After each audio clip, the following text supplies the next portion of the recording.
Welcome back to this latest episode of Japan's Top Business Interviews. I'm your host, Dr. Greg Story, president of Dale Carnegie Training, Tokyo, Japan. And my special guest today is John Kirch, who is the Japan head of beqom. John, welcome. Thank you very much. It's great to be here. Yeah, we've known each other quite a long time, so it's great to have a chance to have this chat about leading in Japan. So how did you get to become the head of beqom in Japan? And give us some of the background on your Japan years here. Well, the way that happened was I used to work at a company called Hyperion that I was the managing director or president in Japan. That was back in 1995. So how did you come to be the president of Hyperion in Japan? How did that happen? Well, that occurred because I had understood that Japan was going to legalize holding companies. Mm-hmm. And I said to myself, well, how are the Japanese going to do their financial consolidations? They're going to use Excel or the abacus?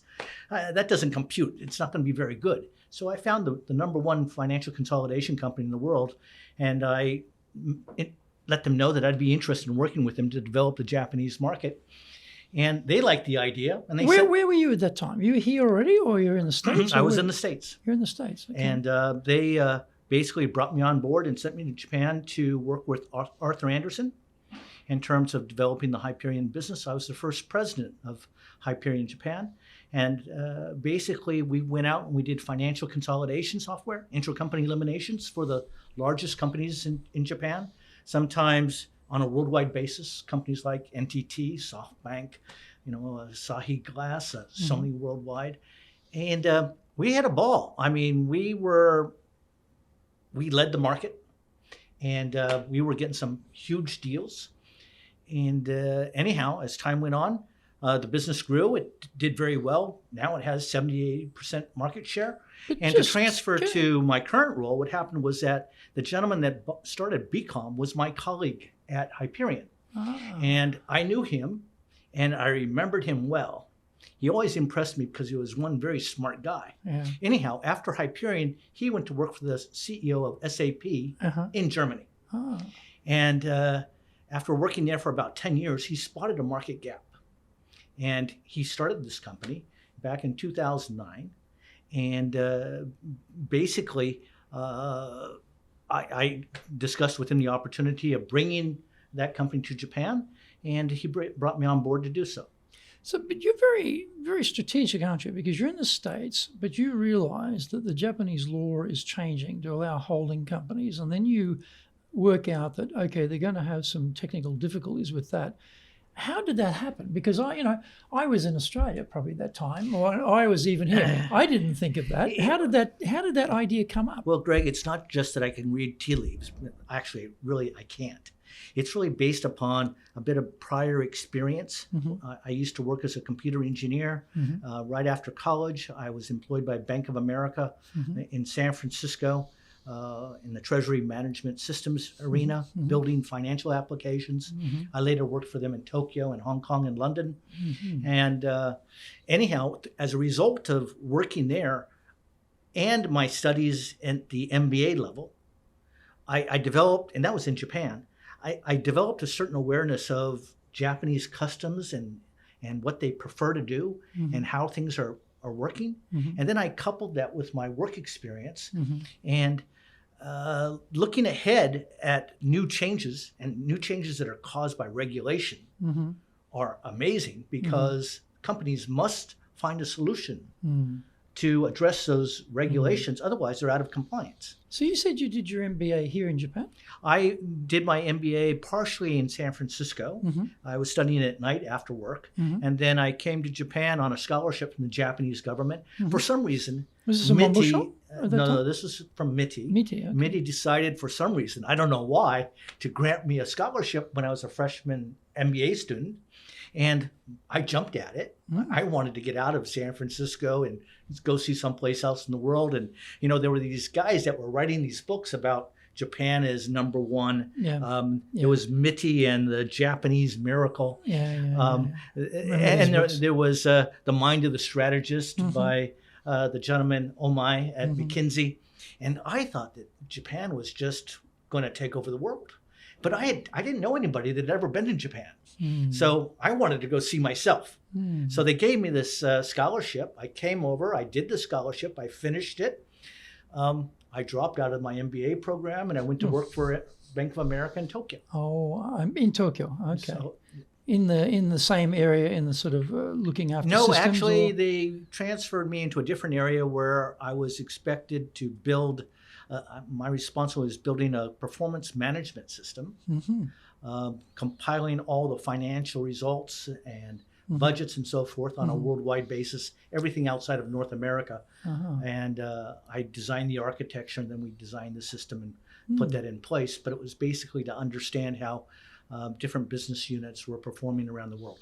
So this understanding of the change in the law around regulation in terms of holding companies, that was while you were actually working for Bank of America. You could see this coming, and you've said to yourself, right, this is going to be quite difficult for these Japanese companies who are probably still using the abacus in a lot of cases, as I remember, for their calculations, to make that leap. And that's where you got the idea. So it was really quite strategic exactly, in your thinking. Yeah, it was very impressive. I look for problems throughout my career from the get-go. And try to find technologies that can solve them, because if everybody is selling glasses, I don't want to sell glasses.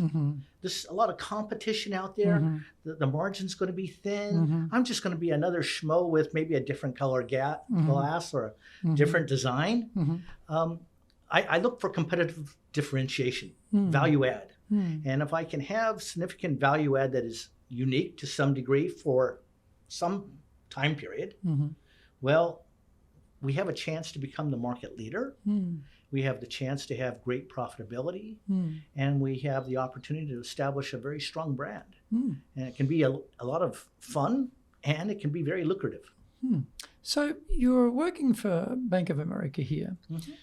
You've dropped out of the MBA. You've gotten this idea. So how did you contact Hyperion? Like, Hyperion doesn't know you. And suddenly you turn up and say, hey, by the way, there's this tremendous opportunity in Japan. How did you sell that idea to Hyperion? I'm a sales guy. Okay. I'm business development. All right. Our job is to approach and make relationships and to understand needs and requirements and to build interest. It's basically part of the job. You see an opportunity, you find a way to meet that company, or you to meet people in that company, and to offer them value. Well done for you to pick out Hyperion and then go and meet them and convince them to make you the president in Japan. That's pretty impressive.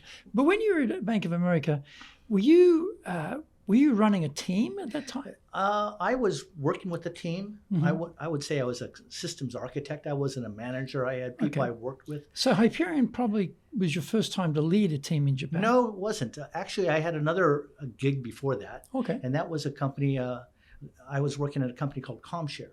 And I started Comshare in Japan in '86. And this was right after Bank of America. And that was to introduce data warehousing, big data systems, and the first client-server integrated applications in Japanese in Japan. And for that, we received a little award from the Japanese government, which was a Software Product of the Year award in 1992 for doing that. But it was, and when Windows was launched in Japan, they showed our product for demonstrating information at your fingertips. So were you the president of Comshare in Japan at that time, or what was your role? I was the managing director, yes. MD, right? Yeah. So you're running a Japanese team. Tell us I was about that. doing that here and also in Korea. Tell us about leading, your first experiences of leading at Comshare in Japan. Well, that was a very interesting experience. The people I worked with back then, they're still my friends today. And we were way ahead of the market in terms of the idea of bringing analytics. And analytics is quite different from, let's say, financial consolidation. But we had these ideas of bringing these systems to Japan to help Japanese do modeling and simulations and forecasting. And it was quite a challenge because, quite frankly, when I started, I found that I knew I needed to localize the product, but my CEO was dead set against it because he didn't want to spend all that money on localization and not have success. So he and I were able to agree that if we established 15 customers in Japan and installed and deployed and supported them, he would give me 100% of his support. And he did. And so after that, we built the communications code. We localized all their products. We spent hundreds of thousands of dollars to do that. And actually, to get those 15 first customers, my boss came to me and said, John, those systems are all in English. Your partner, Software AG Far East, they're not going to be able to sell those products. They can't sell English products. So you're going to have to sell them. So I went from being on the dark side, on the technical side, to the sales side. That's it. And I went out there and I sourced those customers. Most of them were foreign companies, a few Japanese companies as well, that would put up with using English inside their internal corporate environment. And once I did that, then we were able to get the localization done.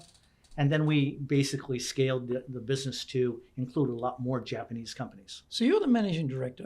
What I'm interested here is around the leadership component. So talk a bit about that. So you're with Comshare, you're the managing director, you're leading a team. How big was the team at that time? We had a team of about 10 people. 10 people, right?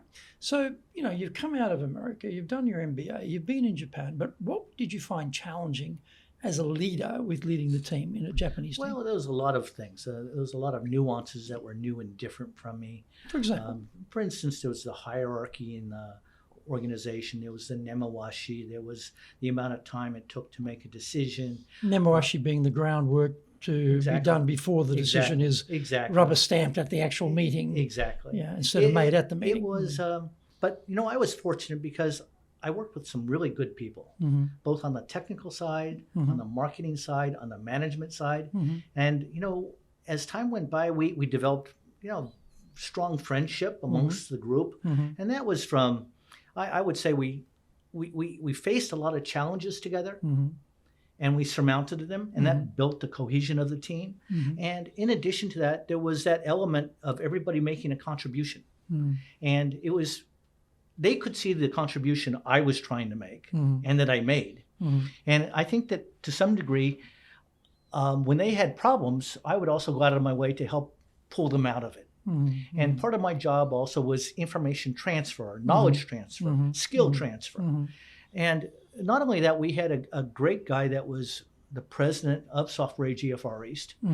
And we were able to put together some amazing plans for marketing, like let's say study tours to Northwestern University, to MIT, Edinburgh University. We took 40 Japanese people at a time to these different schools for a period of about 1 week of education, coupled that with visits to customers. We brought along a consultant professor from Yokohama National University. We published books from MIT on the balanced scorecard, published them in Japan. The professor wrote his own books. In fact, he wrote 50 of them. Wow. Okay. And we didn't just rotate professors every time we had a different school. We kept the same one. And then we went out and we provided our systems with a lot of attention, not only to the quality of the software, but the responsiveness of the support services. And we were doing things that nobody else was doing before the internet. I mean, now here's the point. Those things that you were doing, was that coming from you? Was that coming from the team? Where did those ideas bubble up from? Well, quite frankly, some of those ideas came from the team, from the Japanese team. And some of those ideas came from me. And frequently, there was nobody telling me, John, go to this company or go to that company or try this type of application. Sometimes I would dream up applications and I would present them to people and say, for instance, there was a company here that was making Walkmans, Sony Walkmans. And I met with their CEO, founder, and I gave him an idea on how he could increase his capability to allocate the right product at the right time in the right color to the right country, the right distributor, to advertise to the right market. And he looked at me and he said, you can do that? And I said, I can do that, and I can do it in a timely manner. He said, show me. So we built a special, not a proof of concept, but rather a POV, a proof of value, which was a real system Took us about 4 months. And then we demonstrated it to his team. And, I'm proud to tell you, they bought it worldwide. Wow. Worldwide. That's Worldwide. great. Wow. And then later on, they actually purchased several different other products that I brought to market in Japan, including Hyperion, and deployed them also on a very large basis. And several companies did that. So how long were you with Comshare? I was with Comshare from 86 to 92. In 93, I joined SoftBank. And Masayoshi Son sent me to the United States to co-found one of his... So where's Hyperion in this equation? So Hyperion's in this equation after SoftBank. After SoftBank. Okay, so we're going from Comshare to SoftBank. So why join SoftBank? What made you go there? What was the attraction there? Well, I don't know if you've ever met Masayoshi Son, but he's a Funnily pretty enough, impressive I have guy. not met him yet, no. So anyhow, I was introduced to him by a friend of mine who was running this little company named Intel Japan. That individual turned Intel Japan into $1 billion company and coined the term Intel Inside. So anyhow, he introduced me to Son-san, and Son-san didn't like to hire people that he didn't know. So he called me up one day and he said, "John, come to my office, we're having lunch." I said, "What time?" He said, "Be here at 1." So anyhow, I met with Son-san, and in speaking with him, it was clear to me at that time, this guy is going someplace. I don't know where he's going, but he's going someplace. And I knew right then that if he offered me a position and I didn't say yes, I'd be kicking myself in the tail with my right foot and then with my left foot for the rest of my life. So when he offered me a position to help co-found a very interesting company in California before the internet, I said yes. And actually, it was after that that he made his investment in Yahoo.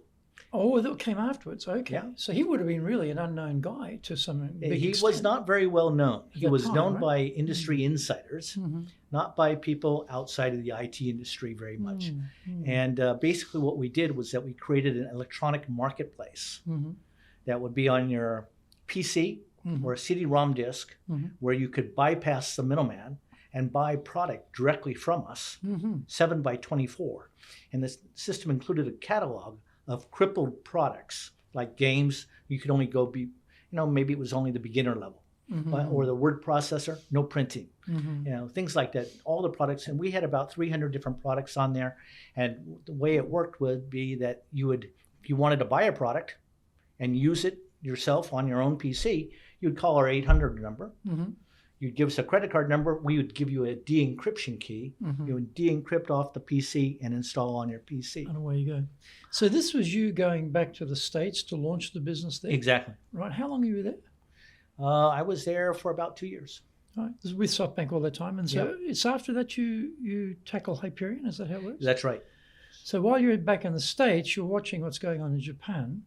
So you didn't think to stick with Son? I mean, if he's the guru guy, you didn't want to ride that coattail? Actually, I probably would have if I had a chance, but I have to tell you, that business went down in the dust. Did it? And it went down in the dust because the timing was too early. Too early. I mean, at that time, people like to go to PC Depot or Akihabara and buy that box with the CD-ROM disk of their own and bring it home and then install. But let me ask you, when was the last time you went to Akihabara or PC Depot to buy a piece of software in a box? Never. But back then, that was what people did. And so people didn't want to buy electronically. They were afraid to because, if the hard disk had a crash, how are we going to reinstall? We bought it electronically. And so they wanted to have that safety factor. Of a disk they can reinsert and try exactly. again. It's like having that crutch, enable you to hop down the street. So you joined Hyperion as president. So the Hyperion presumably had nothing in Japan at that time. No, they did. Oh, they did. They had an existing operation. They had an existing operation that was having some difficulty. Right. They wanted to ramp up sales higher. Right. They wanted to have better communication. Right. So, being a country manager, there's two sides to it. There's working with your people back in the States or wherever they are, and also working with your team in Japan. And actually, both of those responsibilities are equally important. And so Well, here's the question, right? Yes. You are unknown to the Hyperion team. You suddenly turn up as the new president, right? How do you start to build a relationship with people? Did you have like a 90-day plan, a 30-day plan? How did you approach to come in from outside as the new head and run this company? How did you do that? Well, I came in and basically I was all eyes and all ears. And that is, first of all, getting to know the landscape, what's going on, what are the problems, what are the challenges, what are the needs, how can I contribute? And not only thinking about here, but I also had responsibility for Taiwan as well as South Korea. Oh, as well. So Okay. what I did here was I'm always been thinking the best way I can contribute to a partner's success, and the partner at that time was Arthur Andersen or Asahi Kansahojin.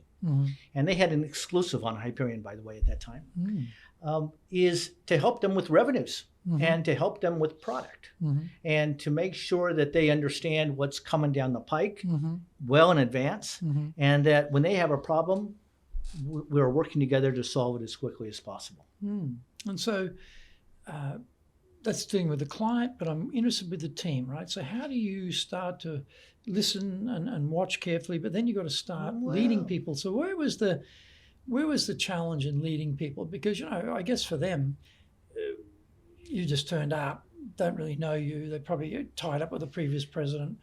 That's always a tricky. There was no previous president. I was the first one.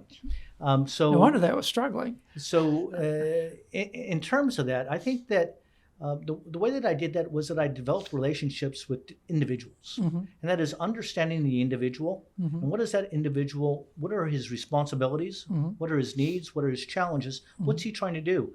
And so I would go out with them for lunch or dinner and, speak with them during work and work with them in team on different accounts. And by doing that, by understanding the individual and what he's working on, and at times, if I could, I would help him out, and then also bring in new clients as well. We developed a certain camaraderie, working together as a team. How many people in Hyperion at that time?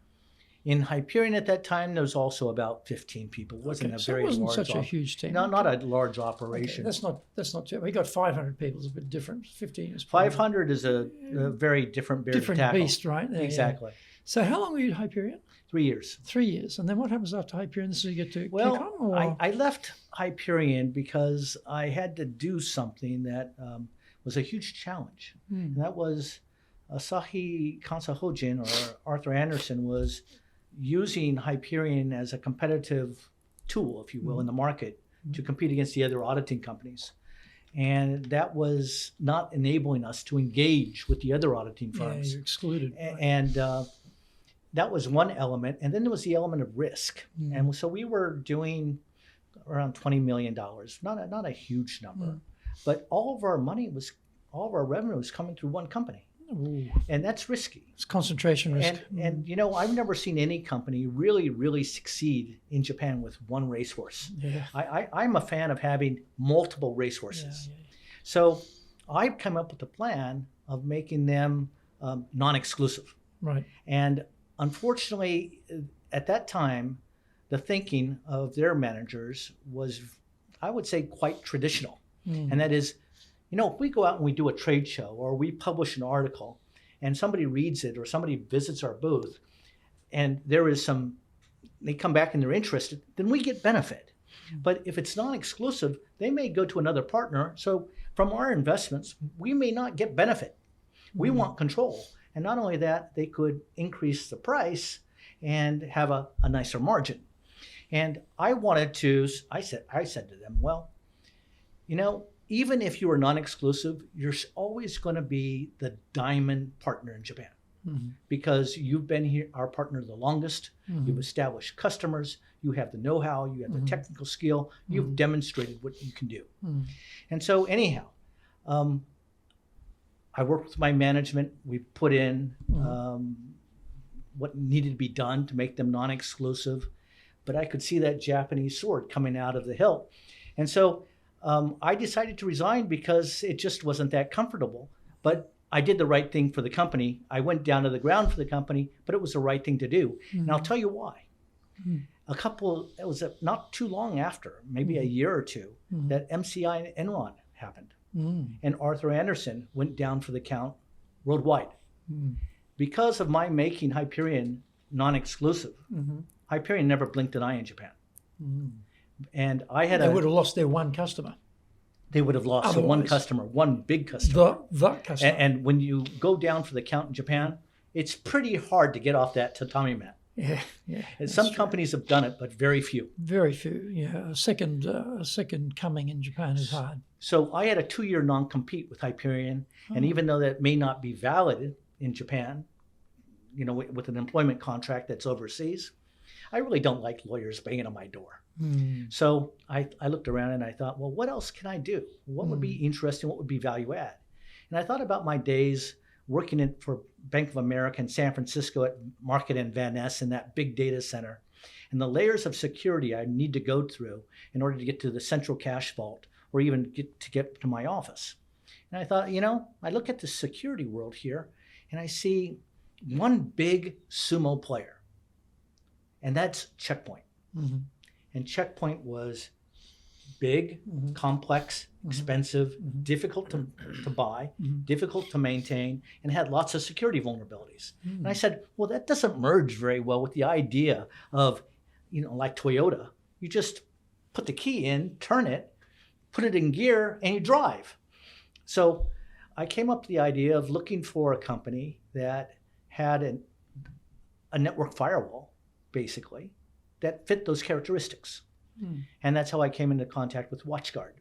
WatchGuard Technologies based in Seattle. And they were having a big problem in Japan.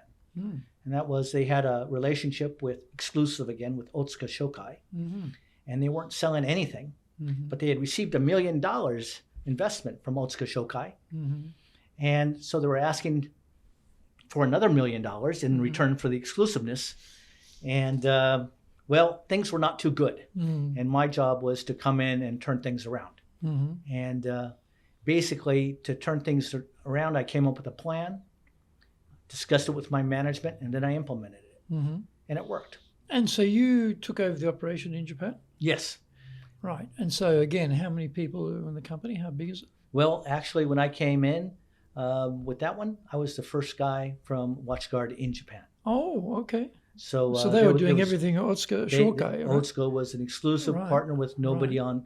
Right. Nobody so was you had to boots start on the from ground. Zero. I started from zero. So now you got to start hiring people. It's not the first time I started from zero, and it wouldn't be the last either. So basically, I came on board. I built a team. So here's the point. How did you go about getting people to come and join? Because, Japanese are still very conservative, and, anyone who's trying to hire people, start up from a Japanese point of view, never heard of this company before, don't know you. Their wife doesn't like the idea. If it's a guy, the grandparents don't like the idea, the parents don't like the idea.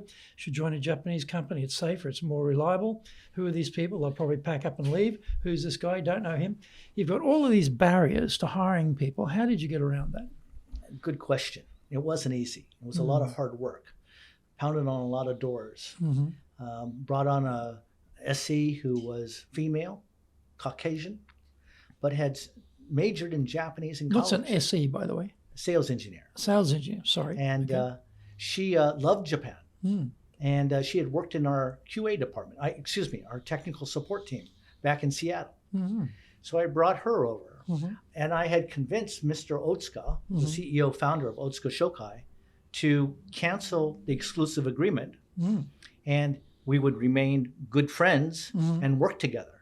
And so he thought, well, this boy from California is going to fall over on the side of the road, and he would have a quasi exclusive without having to pay that annual due. Okay. And therefore, he would be able to keep the exclusive, but without paying the money. And so anyhow, some people I had met became interested in becoming our partner. And actually, the first company that I signed as our partner in Japan, their office was just about a block away from here. And it was run by a gentleman named George Hara. And George Hara was a multi-billionaire, up there with Nishi-san, if you remember Nishi-san. And no, who's Nishi-san? anyhow, he was one of the bigwigs in Okay. Japan at the time. And Hara-san decided to become my partner. And after he became our partner and we started to sell our product and there was recognition in the market, I went to town. If you want to be successful as a leader, do the Leadership Training for Managers course. All companies need people who can both manage and lead.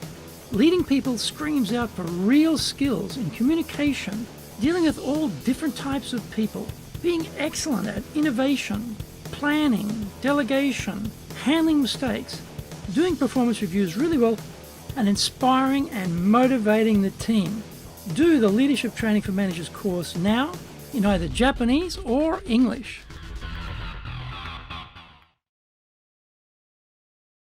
Are you doing business with Japan?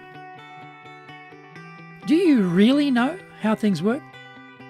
Japan Business Mastery provides the answers. Do you have the right networks and know how to create them? Do you know how to get on the same wavelength with Japanese buyers? Do you know what being trustworthy looks like from the Japanese perspective? Japan Business Mastery is based on more than 30 years' experience in Japan and will become your go-to guide. Want to succeed in Japan? Buy Japan Business Mastery now.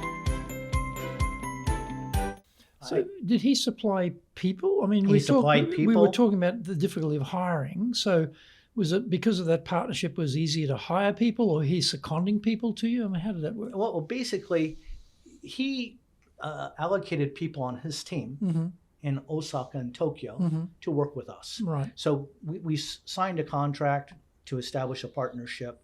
They actively sold the product. We provided them with marketing support, technical support services from our own team. Oh, okay. So you're still recruiting your own people. Exactly. Right. And started to build our own team in Japan as opposed to bringing foreigners over. And basically, it was very successful. I mean, our product was cost effective, easy to install, easy to operate, and it didn't have a lot of security vulnerabilities. And so we built the team, and actually I signed 20 partners in Japan. And there was 10 for standalone product sales, and there was another 10 for managed security services. We pioneered the first managed security services business in Japan that was successful. So the first company I signed there was AT&T. The next company was IIJ. AT&T used to be just down the road, right? Exactly. And then we signed Nextcom, we signed Otsuka Shokai, but we had, and that business took off like a kite because there are a lot of Japanese companies that want and need to have cybersecurity or network firewalls, but they can't hire qualified security engineers because all the guys at that time would go to work for the big, well-known companies, you know, the Sonys and other such companies. And so that business did very well. In fact, I'm proud to tell you that I went from 0% of worldwide sales to over 17% global. Gee. And by the time I left, I was sales manager of the year in WatchGuard worldwide. It did very, very well. And actually, the gentleman that's running WatchGuard in Japan today is somebody that I recruited and trained. Wow. Okay. And they're still doing well. So I'm very proud of that. How big did the team get at WatchGuard in Japan? I had a team of, you know, just the people working for me, 5 people here, and then another 3 or 4 people over in So South it's Korea. highly profitable then, at low cost and high profit. Extremely. I mean, we would do Nice a combination. lot I like that. of, the MSS business was phenomenal. I mean, it was 80% ROI for a partner for an installed customer in the first year. Wow. And, you know, when you're the only one that's providing a certain type of system, you can have margins, but we didn't mark it up that much.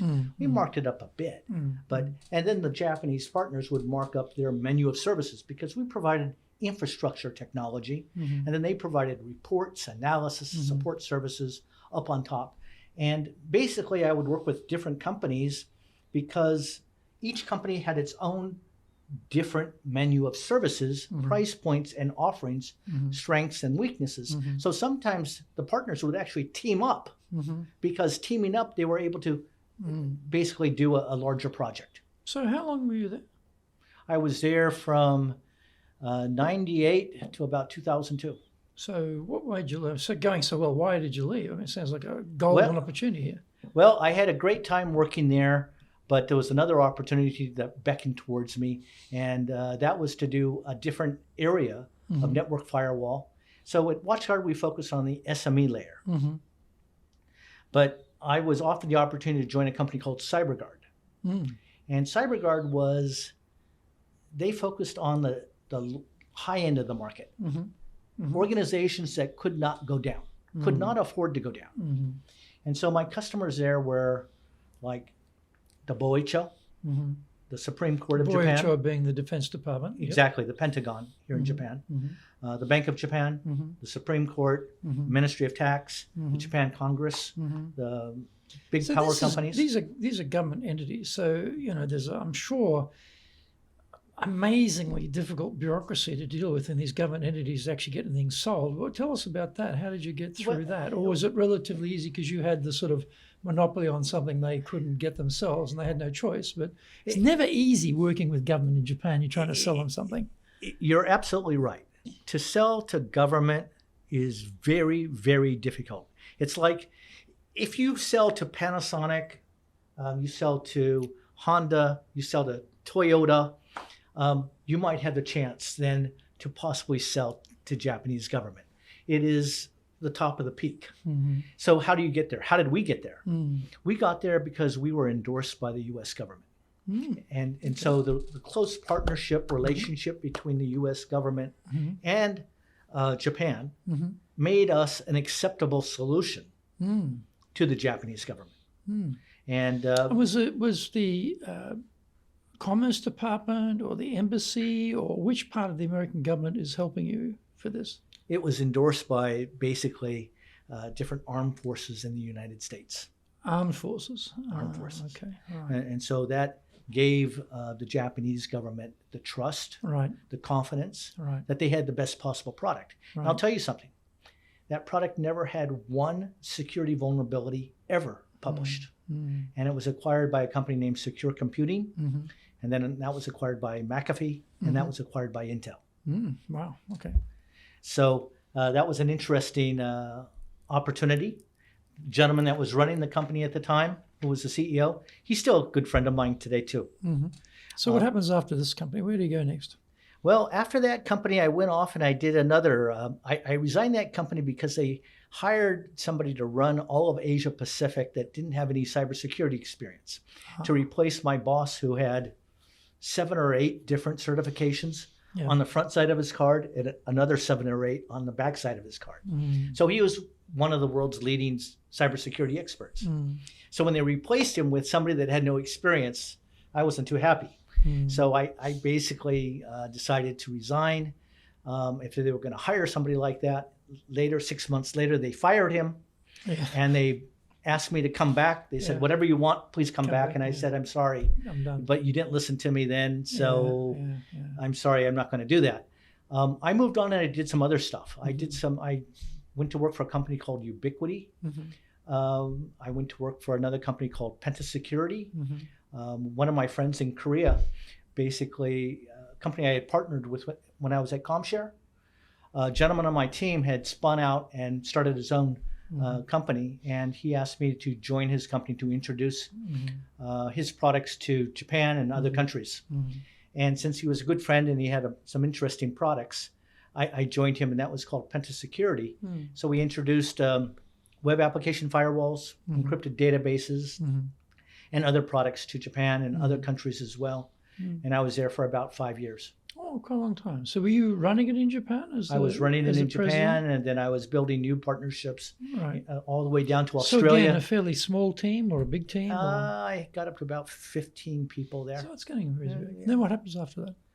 Well, had a good time there. We enjoyed that. And then I moved on to a new challenge working with basically providing solutions for voice over IP. Carriers. Voice over IP became a hot area. It did, yeah, I remember. So I became interested in that and started actually providing that to companies like KDDI. As in what context? As yourself? As with another company you joined? We had a product, it was a company called Ubiquity Software. Oh, this is with Ubiquity, then. Right. And so this was a company that was run by Sir Terry Matthews, who was a sponsor of the British Open. So actually they had one exclusive partner, but we ran into a problem.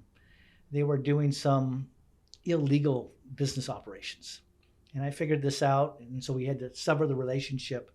I built a partnership with HP, and it became a global partnership, but they had a great team for voice data communications at the time. And we ran up the revenue to about 25% of worldwide revenue. Wow. And it was very, very successful. And then what happened was Avaya acquired the company, and they wanted me to join them. But, you know, I've worked for a large company, and I prefer working for startups or smaller sized companies. So I politely said, no, thank you, especially when I found out that they wouldn't allow me to ride my motorcycle to work because that wasn't part of the insurance policy. You know, you're 40 years old and you're told, I'm sorry, you can't ride a motorcycle. It's a little bit, what else? What are they going to tell me next? So anyhow, I left there and I moved on to another opportunity. Now, where does Hyperion fit into all this? Have we already passed Hyperion? We're past Hyperion, So past we're Hyperion. past Hyperion. Okay, so, pick up the story here. So QCOM, where does that sort of... Well, you see, the gentleman that I worked with at Hyperion, who was in product management, he went to work for the president of SAP in Germany for 10 years, and then he spun out his company. Later, he and I crossed paths. But, you know, actually, I did another company before I went to work there, another couple of companies, actually.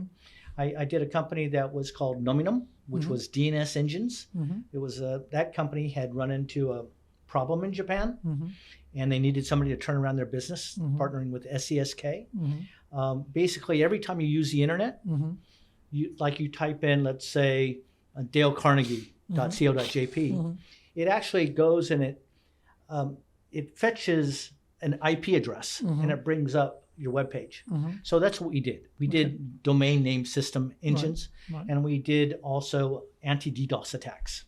And my largest customer was NTT Communications with 20 million. Not a bad customer. 20 million people. And they're a customer for us too, I'm happy to say. So my job was to turn around the business.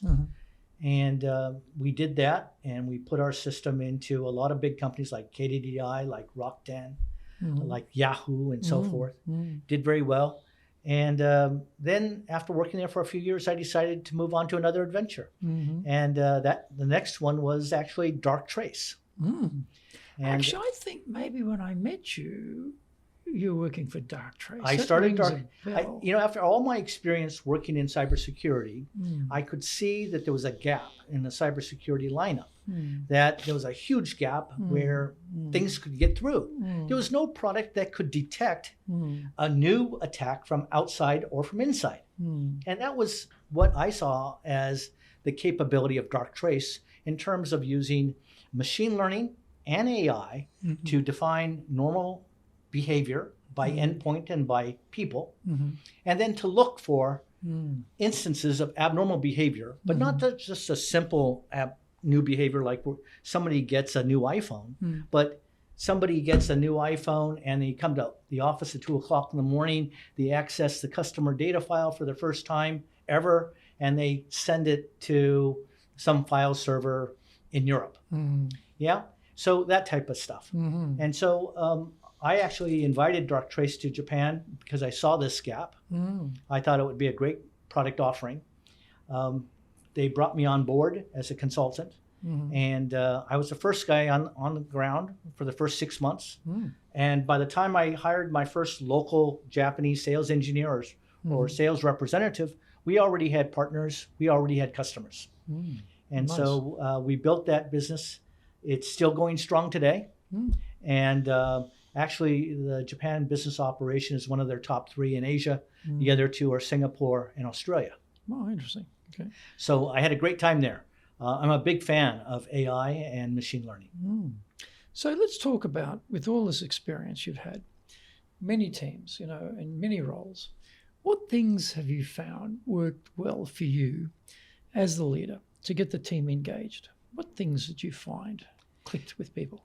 Well, I find that helping people to understand how to do their job, helping them to be successful, when they fall over, helping them up without kicking them in the dust, but helping them up and to go again, and giving them confidence, giving them confidence in themselves and confidence in the company. How do you do that?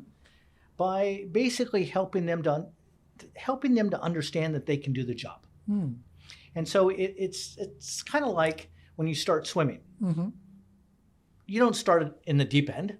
You start by maybe holding onto the handrail and going down the stairs on the shallow end. And then you progress, and pretty soon you're diving, and then pretty soon you're going a little bit towards the deep end, and maybe then you're going off the diving board, and maybe then you do a somersault or a back dive or something like that. But you give them incremental challenges, and you help them along the way. And where they think it's not possible for them to do something, you let them see you do it.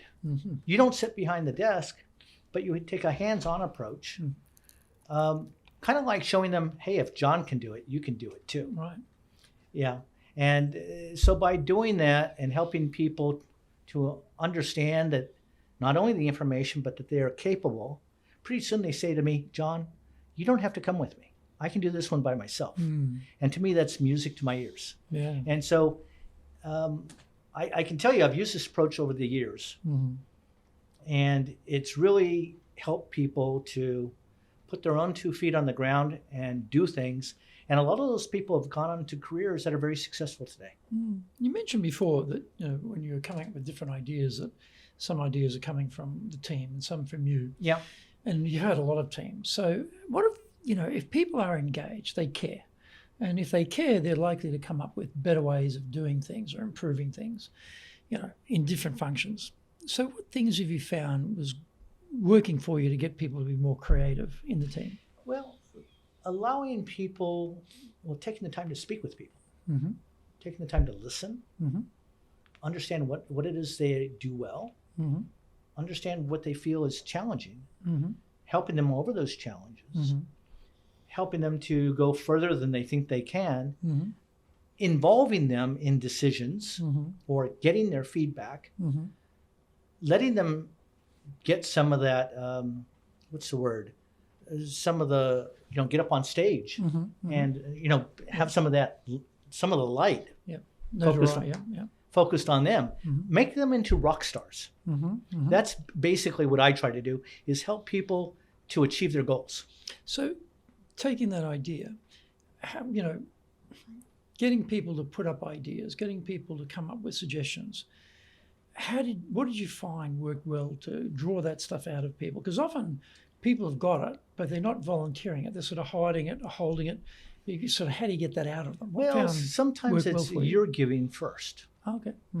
Because this is one of the good things in Japan, that if you give a partner something, they feel some responsibility to give something back to you. And so, the idea of partnership in my mind is reciprocity. You're talking about partnership with clients. And I'm talking about partnership with people too. Oh, okay. I'm thinking about the staff. I'm thinking about with the people, the staff as well. And that is, I'm giving them and I'm helping them. Sometimes I'm giving them accounts. Sometimes I'm giving them partners. Sometimes I'm, working with them actively, not that I have to solve problems that they're facing. And so by doing that, you open up the communication. And, when they have problems, you pick them up off their feet, but then they start trusting you, that you actually are there to help them be successful. And, listening to their opinion and asking questions and understanding, well, why do you say that? And not just saying, oh, that idea doesn't matter. No, forget that. But trying to understand things from a cultural point of view, from their point of view, and then talking with them about why it's perhaps their idea might not be the best, maybe a different idea. How about this? Even staging it so that they can take ownership of a new idea. How do you stage it so they take ownership of a new idea? Instead of telling them the new idea, you ask them in a way that leads towards the idea. Right. And so the idea is theirs. It's not yours. And they have the ownership. Exactly. and then you support them. You talked about trust before too. So one of those sort of extensions of that discussion you just had is getting people to trust you. So what have you found has worked well for you to have people trust you in Japan as a leader? I have found that, sometimes it's the most difficult thing to establish is trust. Mm-hmm. Why is that? Because people are risk adverse. Mm-hmm. And, when you're a small company, mm-hmm. it's even more difficult. Mm-hmm. And that's where the magic is. Mm-hmm. Anybody can take something that's already worked before mm-hmm. and do it again. Mm-hmm. And perhaps even do it better. Mm-hmm. But when there's that's zero. Called Kaizen, right? Right. But when there's nothing, yeah, like the WatchGuard firewall doesn't have a customer in Japan, or there is no AI for protecting networks in Japan, or there is no, system that I'm providing like at beqom. How do you get people to buy in? Yeah, exactly. And so it really comes down to, in my mind, understanding problems, understanding what the likely benefits are, understanding people, finding people that have a dream, because actually there's not a lot of them.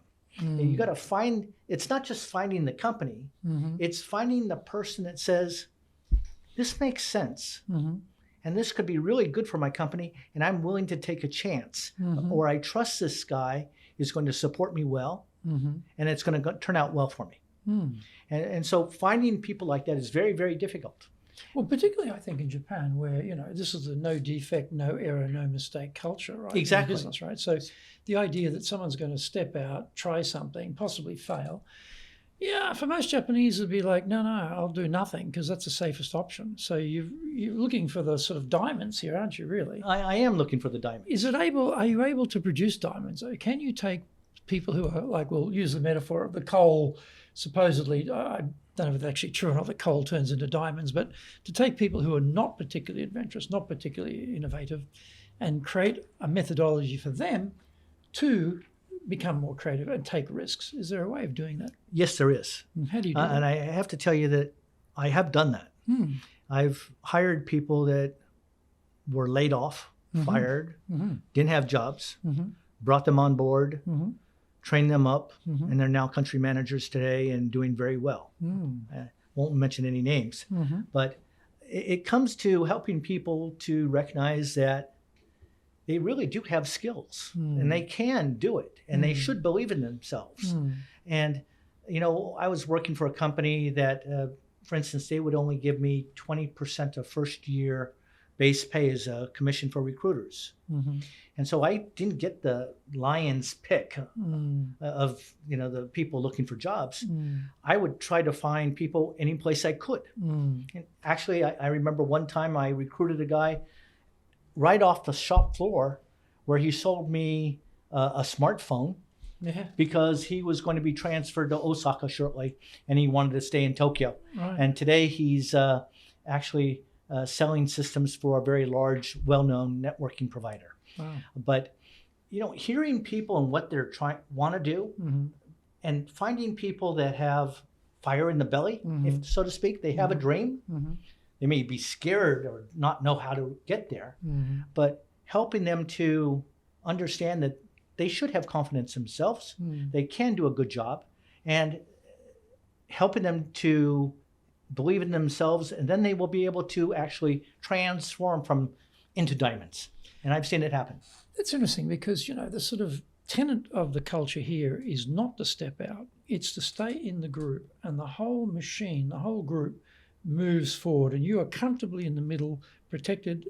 We're all accountable, so no one's accountable, and we move forward. So what you're talking about is actually people who are prepared to not be satisfied with just that, but to do something individually or something independently.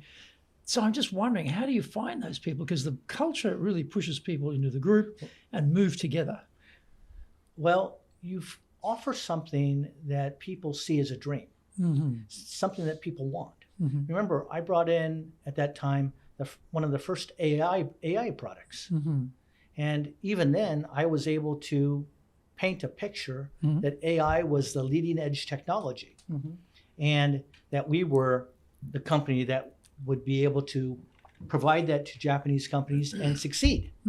And so by painting that picture that coincides with that dream, and then backing it up with product and with reasonable competitive pay, and offering them support, you can. And these were people that were having a hard time getting a job. Actually, I couldn't work with the big recruiting companies. I didn't have enough money to offer them as a commission. So I went to the boutique ones that were a little bit hungrier, and sometimes even then they would call me up and say, John, I'm sorry, we can't do that with you anymore. We can't just receive 20% of first year base pay as our commission. We need more than that.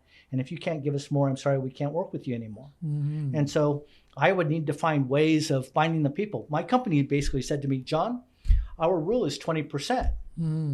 That's the global rule. So we don't care how you do it. Just go out there and get the job done. And so I had to be creative. And I did. What about culture? Because, the culture of the organization is one of those critical components for success. Absolutely. So how did you go about creating culture? What worked for you to create a culture? Well, I always try to, when I build a business operation in Japan, is try to take the culture as much as possible from the head of office. Because what I'm trying to do is build a business unit that's proud and comfortable and well aligned with the company that I represent, wherever it may be. And so differences may be needed, but I want to minimize them in terms of, let's say, pricing policy or philosophy or core values. So I'm basically taking that culture, I'm bringing it to Japan, I'm modifying it to some extent, and then I'm looking for people that buy into it. And so, for instance, at Darktrace, we had a very young culture. All my hires were younger than 36 years old. They were all college graduates. They all spoke English. And, if they were a computer engineer, they had to have a computer science, a mathematics degree. And I didn't care about experience. I didn't ask it for even 2 years of experience. If you had done those things and you were interested and it looked like you were a good guy to me, we'd bring you on board. Because what was your success rate versus your failure rate on that hiring methodology you're using? It was quite high. Was it? It was very high. Some didn't make it though. There were a couple that basically some problems did, develop. But for the most part, I had people that came on board, sometimes from a financial background or from a different background, but they adapted. And one reason is that we had a product that was, quite frankly, it was easy to install. And we provided training. But if they had we were looking for smarts. And we were looking for people that wanted to achieve. And if we gave them the right support and the right training, they were quite able to do it. So we were looking for those people that wanted to win. And by picking out those people and bringing them on board, quite frankly, things worked out very well. So if you were thinking about giving some advice to someone, they're going to be sent to Japan, they're outside of Japan now, they're going to be sent to Japan to run the organization, they don't speak Japanese, they don't know about Japan. Maybe they know about the industry, and headquarters says, okay, you go to Japan, run our organization. What would be some advice you'd give someone like that? The advice that I would have would be, I'd tell them, one, start to learn Japanese. Now, why is that? Because, there's a lot of Japanese people here that study English in school, but they don't speak much of it. And so there's a lot of executives and managers that don't speak any English very well or speak very little. And so I think Japan is one of those places where, inside the Yamanote line, there's quite a few English speakers, but still, it's not everybody like Singapore. So if you make an effort to speak Japanese, let's say in the sushi shop or, when you're getting lunch, during your break, or when you're speaking to one of your colleagues that doesn't speak much English, people respect you for it. And so, Japanese is a tough language to learn well. But if you make the effort, people respect you for it. So I think it's important to not only study Japanese, but listen, try to understand the Japanese culture, try to understand concepts like we mentioned before, like nemawashi, understand what people are trying to achieve. Take your time, slow down, be patient. Don't be as aggressive, hard-charging as you might be, let's say, in the United States or some other countries. But, be a bit flexible. Try to look at things from their point of view. Discuss your ideas with people, and then make a decision. But, don't just do a knee-jerk decision. And then I would also say is be patient, be flexible. Let people keep face. Understand that they want to work in your company for a long time. Understand that they have great respect for hierarchy. And that consensus making is how decisions are typically made.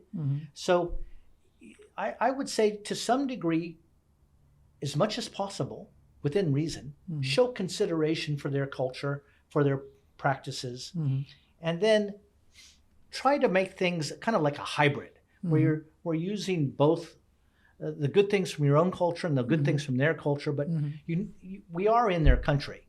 And so you need to show some consideration for them, their background, their culture. And if you do all those things, I think that you're off to a good running start in Japan.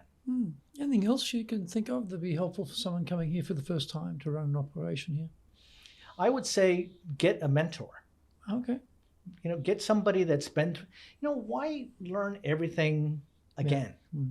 But if you can align yourself with somebody that's got scars on their back from doing it themselves, then, it can make your experience a lot easier. So would that mentor be a Japanese executive? Would it be an expat? Who are you thinking?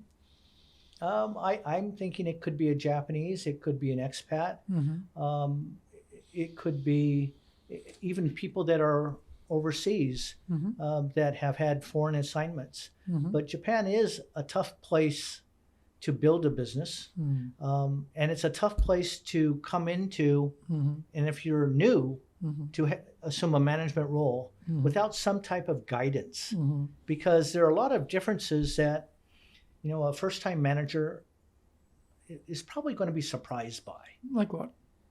Well, how long things take, or why it's difficult to access somebody who is the CEO of a company, and why you can only talk to the operator, for instance.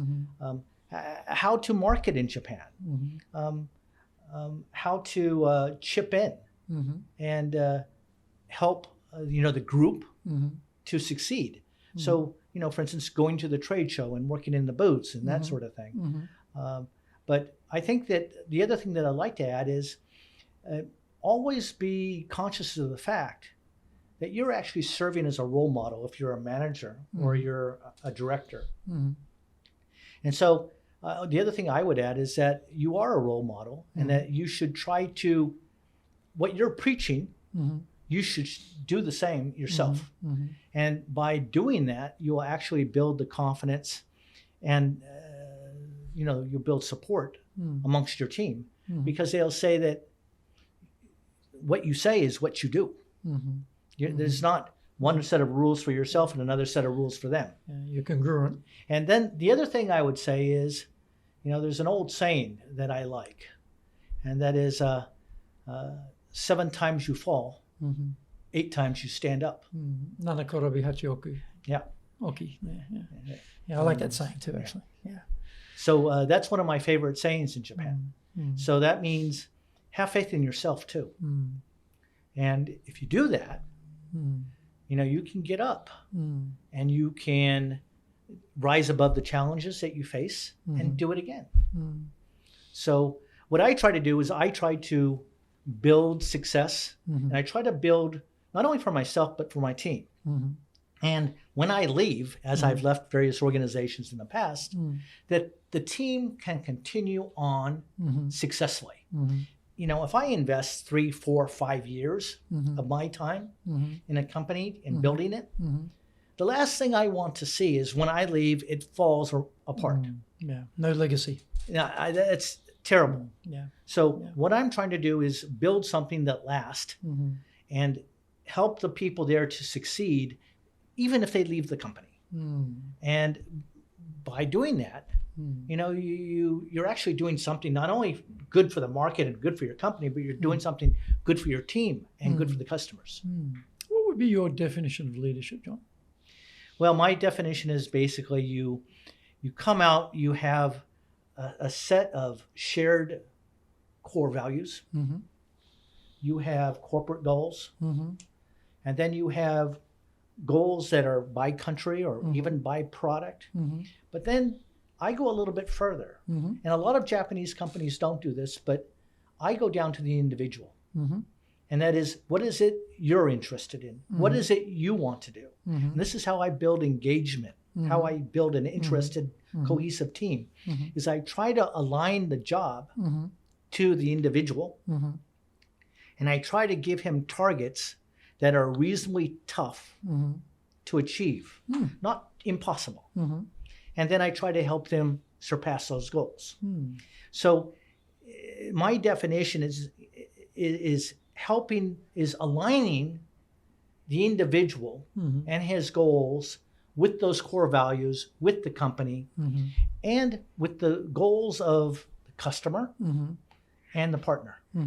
Because, quite frankly, the most important one in the entire equation, and from my point of view, it's not only my company, but it's the customer. And if I can make this customer satisfied, the partner will be happy. But I can't make the partner happy, and if I do that, automatically the customer's happy. It doesn't work that way.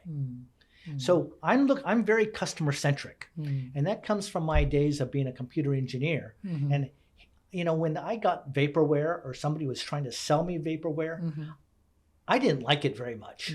Just explain for people what vaporware is, maybe. Vaporware is software that has certain types of promised functionality or performance, but it's not really there. It doesn't actually perform in that way. And so, is that like sneakerware? Yeah, sneakerware, or it's something that you're selling that really is not there. And so, I didn't like that experience when people did it to me, so I don't do that to others. And I've seen some companies and some organizations that operate in that way, and that's just not the way I operate. So by doing that and delivering things on time, on budget to the customer, when the customer says he has a problem, I jump up high, and on the way up, I say how high, and I address the problem. The customers have confidence that we're going to pay attention when they have a problem, and we're going to respond quickly. And that's why over the years, quite frankly, I've had customers that have bought from me time and time again. I've had customers call me up and say, hey, John, I got a new customer for you. They saw our system here that we have. We told them about you. They said they want to buy your system. In fact, they already have budget. They want you to go over there and talk to them. Just pick up the check. And make sure that you can fulfill their requirements. But we told them what you did for us. Here you go. And that's what I call viral marketing. And I'm a big fan of that. But, I'm a fan of basically trying to help companies to overachieve their targets, satisfy their customers, and then create a strong long-term success in Japan. I like the saying, I'm not here for the sale. I'm here for the reorder. That's a totally different mentality than I'm here for the sale. Trusted partner, trusted advisor, resale, constant orders, the service, the quality, the backup, the trust, it all is captured in that reorder idea. I like that as a concept. Well, the way I put it is, I'm not here to sell my product to you. I'm here to solve problems. And if you're interested in solving the problem, that is, if you have a problem, fine, let's work together. But if you're not interested, it's okay. There's no sales pressure at all. And if we can work together to conquer that problem and you're successful, that's fantastic. And when you build that type of relationship, and it's it's not only there, but it's also just getting along with people that they feel comfortable working with you again and again. And you can come up with some interesting ideas and you can do some applications that have never been done before and people will work with you closely and it will be successful. But you need to scope things out and you need to analyze things and you need to make sure you can deliver on time, on budget. Well, I can see that this is not going to be a simple one podcast. This is like 5 podcast possibilities here at least, but we'll probably call it a day here on this. Well, John, thank you very much. It's been great. Enjoyed chatting with you and hearing your ideas. Your remarkable job career in Japan. It's incredible. Don't know if I can capture all the stuff in the summary of your career when we put this podcast out. We'll try and get some of it anyway. But thank you. Not at all. My pleasure. You know, what I'm doing today now is simply, again, trying to help Japanese companies regain their mojo in terms of competitiveness, decision-making, and to gain bigger revenues, smaller cost, and to have greater speed and agility and engagement, not just in Japan, but worldwide. Globally. Globally. Well, we've got to go that way. So, fascinating discussion. Join us again for our next episode of Japan's top business interviews.